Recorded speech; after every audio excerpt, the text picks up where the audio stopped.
শ্রেণী কেজি, বিষয় ইসলাম, আরবি ও ইসলাম শিক্ষা। ছোট্ট সোনামণিরা কেমন আছো? নিশ্চয়ই ভালো আছো সবাই। আমরা আসো অনলাইন ক্লাসে একটু মনোযোগ দিয়ে পড়াশোনা করি। আমরা গত ক্লাসে কয়েকটা প্রশ্ন করেছিলাম।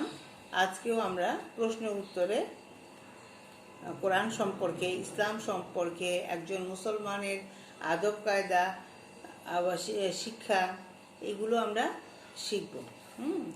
আমরা এইগুলো সম্পর্কে কিছুটা পড়াশোনা করব। যেহেতু আমাদের মৌখিক, আমরা শেখার জন্য পড়ব, মনে রাখবো, তারপরে আমরা ভবিষ্যতে যখন পড়ব তখন এই শিক্ষাগুলো আমাদের কাজে লাগবে। তাহলে আমাদের দেখো, কোরআন সম্পর্কে আমাদের মুসলমানদের ধর্মগ্রন্থের নাম কি? মুসলমানদের ধর্মগ্রন্থের নাম আল কোরআন। আল কোরআন কার বাণী? আল কোরআন মহান আল্লাহর বাণী। সর্বশ্রেষ্ঠ কিতাব কোনটি? সর্বশ্রেষ্ঠ কিতাব হচ্ছে আল কোরআন। কোরআন কার উপর নাজিল হয়? কোরআন হযরত মুহাম্মদ সাল্লাল্লাহু আলাইহি ওয়াসাল্লামের উপর নাজিল হয়। কোরআনের প্রথম কখন নাজিল হয়? কোরআন সবে কদরের রাতে নাজিল হয়। তাহলে আমরা জানলাম কোরআন সম্পর্কে। দেখো, আমরা এখানে কয়েকটা প্রশ্ন পড়লাম। মুসলমানদের ধর্মগ্রন্থের নাম তোমাকে জিজ্ঞেস করলে তুমি বলতে পারবে যে আল কোরআন। কোরআন কার বাণী? কোরআন মহান আল্লাহর বাণী। সর্বশ্রেষ্ঠ কিতাব কোনটি? সর্বশ্রেষ্ঠ কিতাব হচ্ছে আল কোরআন। কোরআন মজিদ কার উপর নাজিল হয়? হযরত মুহাম্মদ সাল্লাল্লাহু আলাইহি ওয়াসাল্লামের উপরে নাজিল হয়। কোরআনের প্রথম আল কোরআন প্রথম কার উপর নাজিল হয়? না, হযরত মুহাম্মদ সাল্লাল্লাহু আলাইহি ওয়াসাল্লামের উপর। কোরআনের প্রথম কখন নাজিল হয়? কোরআন প্রথম নাজিল হয় সবে কদরের রাতে। তাহলে আমরা দেখো কোরআন সম্পর্কে কতগুলো প্রশ্ন পড়লাম। এখন আসো আমরা ইসলাম সম্পর্কে জানি। ইসলাম অর্থ কি? ইসলাম ধর্ম অর্থ হচ্ছে শান্তি বিধান বা শান্তির পথ। মুসলমানগণ কোন ধর্মে বিশ্বাসী? মুসলমানগণ ইসলাম ধর্মে বিশ্বাসী। ইসলাম ধর্মের মূল ভিত্তিগুলো কি কি? ইসলাম ধর্মের মূল ভিত্তিগুলো হচ্ছে কালেমা, নামাজ, রোজা, হজ ও যাকাত। তাহলে আমরা ইসলাম ধর্মের পাঁচটা জানতে পারলাম। ভিত্তি হলো কালেমা, নামাজ, রোজা, হজ এবং যাকাত। নামাজ কয় ওয়াক্ত ও কি কি? নামাজ 5 ওয়াক্ত: ফজর, জোহর, আসর, মাগরিব এবং এশা। জুমার নামাজ কোন দিন পড়তে হয়? জুমার নামাজ শুক্রবার দিন পড়তে হয়। এই পড়াগুলো আমি গত ক্লাসেও পড়েছিলাম, আজকেও আবার পড়ালাম, এই কারণে যে দেখি তোমাদের শেখা হয়েছে কিনা, তোমরা আমার সাথে সাথে প্রশ্নগুলোর উত্তর বলতে পারতেছো কিনা। এই জন্য তোমাদেরকে আবার আমি রিপিট করলাম এই প্রশ্নগুলো। এখন আসো আমরা নতুন পড়ায় যাই, যেগুলো আমরা আজকে পড়ব। কোনো কাজ ভবিষ্যতে অর্থাৎ পরে করব বা হবে বললে কি বলতে হয়? কোনো কাজ ভবিষ্যতে অর্থাৎ পরে করব, তখন আমরা কি বলবো? তখন আমরা বলবো ইনশাআল্লাহ।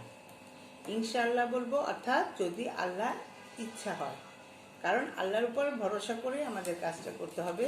এই জন্য আমরা বলবো ইনশাআল্লাহ। কোনো কাজ পরে করব বা ভবিষ্যতে করব, এরকম কাজ যদি কেউ প্রশ্ন করে, তাহলে মনে করো যে তুমি কি আগামীকাল স্কুলে যাবে, তখন তুমি কি বলবে? যাব না, বলবে ইনশাআল্লাহ, আল্লাহ যদি চায়। তাহলে আমরা ইনশাআল্লাহ সব কিছুর জন্য আমরা আল্লাহর উপরে ভরসা রাখবো। কারো কোনো সুসংবাদ বা খুশির খবর শুনলে কি বলতে হয়? মাশাআল্লাহ। যদি আল্লাহ ইচ্ছা করেন তাই হয়, কারণ আল্লাহই তো আমাদের ভালো মন্দ সব কিছু দেওয়ার মালিক। এই জন্য আমরা কারো সুসংবাদে শুনলে সবসময় কি বলবো? মাশাআল্লাহ। মেহমান আসলে আমরা কি করব? মেহমান আসলে আমরা সালাম দিব, বসতে দিব, সম্মান করব এবং ভালো ব্যবহার করব, তাই না? মেহমান তো আমাদের আপনজন বা পরিচিতজন, যারাই আসো তারাই আমাদের মেহমান, তাই না? মেহমান আসলে কি করতে হয়? খুশি হতে হয়। কারণ আল্লাহ তাআলা বলেন, যারা মেহমানদের আদর করে, সমাদর করেন, তারা একটা সোয়াব কামায়। কারণ হলো কারোকে খেতে দিতে, কারোকে আপ্যায়ন করলে আমাদের নবীজিও খুব খুশি হতেন। এই জন্য আমরা মেহমান দেখলে অবশ্যই খুশি হব এবং তাকে আপ্যায়ন করব এবং তাকে সালাম দিব, বসতে দিব, সম্মান করব এবং ভালো ব্যবহার করব। আচ্ছা, শিক্ষকের সাথে দেখা হলে কেমন ব্যবহার করব? শিক্ষককে সম্মান করব, সালাম দিব, তার আদেশ উপদেশ মেনে চলব। কারণ পিতামাতার পরেই শিক্ষকের স্থান। পিতামাতাতে কোনো অংশে কিন্তু শিক্ষকের খাটো করা যাবে না। কারণ একজন শিক্ষক তোমাকে শিক্ষা দিয়ে সে তোমাকে মানুষের মতো মানুষ করে গড়ে তুলবে। সুতরাং তুমি অবশ্যই ছোটবেলা থেকে শিক্ষকদের কী করবে? সম্মান করবে, শ্রদ্ধা করবে, তাদের আদেশ উপদেশ মেনে চলবে। তারা যদি তোমাকে নিষেধ করে যে কাজ করতে, কখনো সে কাজ করবে না। যে কাজ করতে বলবে সে কাজ অবশ্যই করবে। প্রতিদিনের পড়া প্রতিদিন করে আনবে, দেখবে শিক্ষক অবশ্যই তোমাকে অনেক বেশি স্নেহ করবে। তাহলে আমরা শিক্ষককে অবশ্যই কী করব? সম্মান করব, শ্রদ্ধা করব, ভালোবাসবো, তার আদেশ উপদেশ মেনে চলব। তারপর হলো অসহায় ও দরিদ্রদের জন্য কি করতে হবে? অসহায়দের প্রতি সহানুভূতি এবং দরিদ্রদের সাহায্য করতে হবে। যারা অসহায় আছে, মনে করো ঘর বাড়ি নাই, কিছু নাই, তাদের যতটা পারো তুমি তাদের কী করবে? সাহায্য সহযোগিতা করবে। আর যারা মনে করো যে দরিদ্র আছে, খেতে পাচ্ছে না, তার প্রয়োজনীয় জিনিস পাচ্ছে না, তোমার যদি 2টা থাকে 3টা থাকে, তোমার এতগুলো প্রয়োজন নয়, তখন তুমি কি করবে? তাদেরকে একটা দিয়ে দিবে। হ্যাঁ, তাহলে তোমাকে সাহায্য করা হলো। হ্যাঁ, এরকম ক্লাসে অনেকেই থাকতে পারে, তোমার বন্ধু বান্ধবের মধ্যেও থাকতে পারে, পাড়া প্রতিবেশীর মধ্যে, আত্মীয় স্বজনের মধ্যে দারিদ্রতা অনেকের মধ্যে আছে। কিন্তু আমরা যদি খোঁজ করে দেখি, অনেকে দরিদ্র থাকলেও কিন্তু অসহায় থাকলেও অনেকের কাছে প্রকাশ করে না। কারণ হয়তো অনেকে লজ্জা পায়। কিন্তু তুমি যদি জানো যে তার এই জিনিসটা নেই, তোমার 2টা 3টা আছে, তাহলে তুমি অবশ্যই তাকে একটা দিতে পারো। এতে কি হবে? তার উপকার হবে এবং তোমারও তাকে সাহায্য করা হলো। এই জন্য সবসময়ই সাহায্যের মনোভাব নিয়ে কারোর প্রতি এগিয়ে আসতে হবে। কারণ আমরা সবাই চাই সবাই সাহায্য সহযোগিতা। একজনের সাহায্য সহযোগিতায় আরেকজন বড় হতে পারে। তারপরে আরো অনেক সুন্দর আছে, দেখো ছোটদের প্রতি বড়দের কর্তব্য কি? যারা ছোট তাদের প্রতি বড়দের নিশ্চয় কর্তব্য আছে। বড়রা ছোটদেরকে কি করবে? আদর করবে, সোহাগ করবে, ভালোবাসবে এবং ভালো কাজের পরামর্শ দেবে। এটা হলো বড়রা ছোটদেরকে আদর এগুলো করবে। আবার বড়দের প্রতিও কিন্তু ছোটদের কর্তব্য আছে। ছোটরা বড়দের কি করবে? শ্রদ্ধা করবে, তাদের কথা মেনে চলবে, তাদের সম্মান করবে, তাদের কথা সবসময় পালন করার চেষ্টা করবে। তাহলে বড়দের প্রতিও যেমন ছোটদের কর্তব্য আছে, আবার ছোটদের প্রতিও বড়দের কর্তব্য আছে। তাহলে দেখো আমরা কতগুলো প্রশ্ন, কত সুন্দর প্রশ্নগুলো শিখলাম। এই প্রশ্নগুলো শুধু আমরা শিখে বসে থাকবো না, আমরা এই প্রশ্নগুলো শিখে কি করব? কাজে লাগাবো।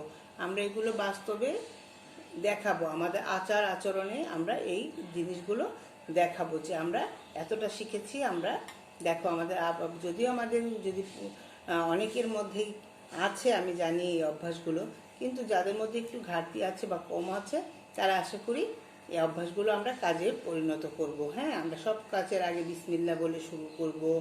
বড় মুসলমান একজনের সাথে দেখা হলে সালাম দিব।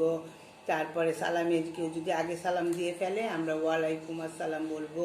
পড়ালেখার আগে আমরা ভালো কাজের আগে রাব্বি জিদনি ইলমা বলবো। তারপরে আল্লাহর কাছে সবসময় শুকরিয়া আদায় করব। আলহামদুলিল্লাহ মানে আল্লাহ শুকরিয়া আদায় করা হলো। তারপরে ভবিষ্যতে করব বা পরে করব বা যাব কোথাও, এরকম কোনো কিছু অবস্থা হলে আমরা কি করব? ইনশাআল্লাহ চেষ্টা করব। আবার কারো কোনো সুসংবাদে, কারো কোনো খবরে আমরা মাশাআল্লাহ বলবো। হ্যাঁ, আমরা তারপরে মেহমান আসলে মেহমানদেরকে যতটা পারি আমরা সম্মান করব, শ্রদ্ধা করব, তাদের সাথে ভালো ব্যবহার করব। শিক্ষককে আমরা অবশ্যই কি করব? শ্রদ্ধা করব। যে শিক্ষকই হোক, আমার শিক্ষক, তোমার শিক্ষক, শিক্ষকই।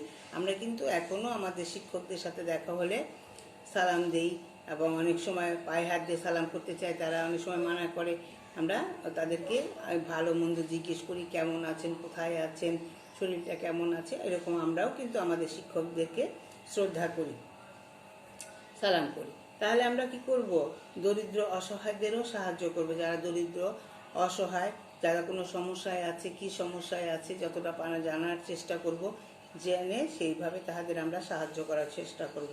তারপরে আমাদের ছোট বড় যারাই আছে, ছোটদের প্রতিও আমাদের কর্তব্য আছে, বড়দের প্রতিও আমাদের অনেক কর্তব্য আছে। আমরা সেই কর্তব্যগুলো মানার চেষ্টা করব। তাহলে আমরা দেখো ইসলাম সম্পর্কে, তারপরে একজন মুসলমানের আদব কায়দা সম্পর্কে অনেক সুন্দর সুন্দর কথাগুলো শিখলাম। হ্যাঁ, আমাদের ধর্ম সম্পর্কে, কোরআন সম্পর্কে আমরা যে জিনিসগুলো জানলাম। তোমরা তো ছোট, তোমরা এগুলো কি করবে, প্রতিদিনই পড়া একবার করে পড়বে। পড়লে তোমাদের কি, এগুলো তোমাদের অভ্যাসে পরিণত হয়ে যাবে। দেখবে তখন বাসায় কেউ আসলে তুমি দেখবে সবার আগে সালাম দিচ্ছ। হ্যাঁ, তারপর কেউ চলে যাওয়ার আগে তুমি আল্লাহ হাফেজ বলছো, তাকে কিছুটা পথ এগিয়ে দিয়ে আসতেছো। এই যে জিনিসগুলো, এটা কি বড়রা কিন্তু তোমাকে অনেক আদর করবে, স্নেহ করবে, ভালোবাসবে। তাহলে আমরা আসো, এই কথাগুলো কিন্তু আমরা শুধু পড়বো না, আমরা আমাদের বাস্তব জীবনে কাজে লাগাবে আমি আশা করছি। আর প্রত্যেকে ক্লাসগুলো দেখবে, অনলাইন ক্লাসে সবাই আসবে, তোমার বান্ধবীদেরও বলবে ক্লাসগুলো দেখতে। আর সবাই ভালো থাকো, সুস্থ থাকো, এই আশা করে আজকে এখানে শেষ করছি। আল্লাহ হাফেজ।